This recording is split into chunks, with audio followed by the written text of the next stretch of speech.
রাধে রাধে। আজ চলেছি এমন একটি মেলাতে যেটি ভারতবর্ষের একমাত্র মেলা যেখানে ভগবান স্বয়ং ভক্তের শ্রাদ্ধ করেন। সেজন্য এই মেলাটি শ্রাদ্ধের মেলা নামেও পরিচিত। চলেছি পূর্ব বর্ধমানের অগ্রদ্বীপের গোপীনাথ জিউ মেলা। বেতোয়াডহরি থেকে অটোযোগে আমরা ইতিমধ্যে পৌঁছে গেছি 500 বছরের প্রাচীন এই মেলাতে। ঘটনার সূত্রপাত আনুমানিক 1515 খ্রিস্টাব্দে। এই সময় চৈতন্যদেব বৃন্দাবন যাবার পথে পার্ষদ গোবিন্দ ঘোষের অনুরোধে অগ্রদ্বীপে এসেছিলেন। জনশ্রুতি অনুযায়ী নিকটবর্তী গঙ্গা থেকে একটি কালো পাথর দিয়ে গোপীনাথ অর্থাৎ শ্রীকৃষ্ণের একটি বিগ্রহ প্রতিষ্ঠা করিয়েছিলেন স্বয়ং মহাপ্রভু এবং সেটি গোবিন্দ ঘোষকে সেবার দায়িত্ব দিয়ে গিয়েছিলেন।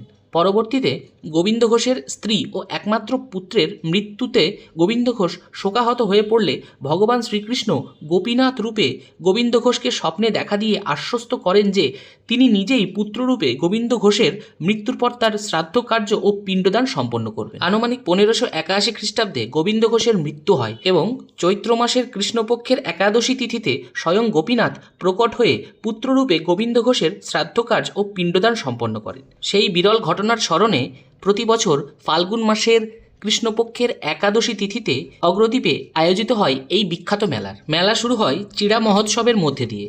স্থানীয় লোক ও ভক্তগণ ওই দিন অরন্ধন পালন করেন এবং সারাটা দিন চিড়া দই খেয়ে কাটিয়ে দেন। আজও মেলার দিনে গোপীনাথের বিগ্রহকে মূল মন্দির থেকে বের করে এনে গোবিন্দ ঘোষের সমাধির সামনে বসানো হয় এবং শাস্ত্রমতে গোপীনাথ পিতা গোবিন্দ ঘোষের শ্রাদ্ধ ও পিণ্ডদান করেন। প্রতি বছর আনুমানিক 10 থেকে 12 লক্ষ বৈষ্ণব ধর্মাবলম্বী মানুষ জমায়েত হন এই মেলাতে। মেলার দ্বিতীয় দিনে অনুষ্ঠিত হয় বারুণী স্নান ও অন্ন মহোৎসব।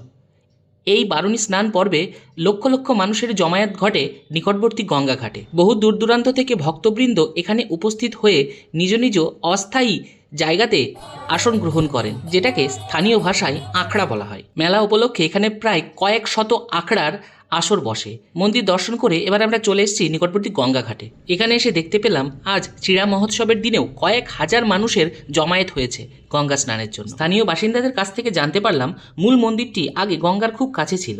বারবার গঙ্গা ভাঙনের ফলে মন্দিরটি ক্ষতিগ্রস্ত হয়।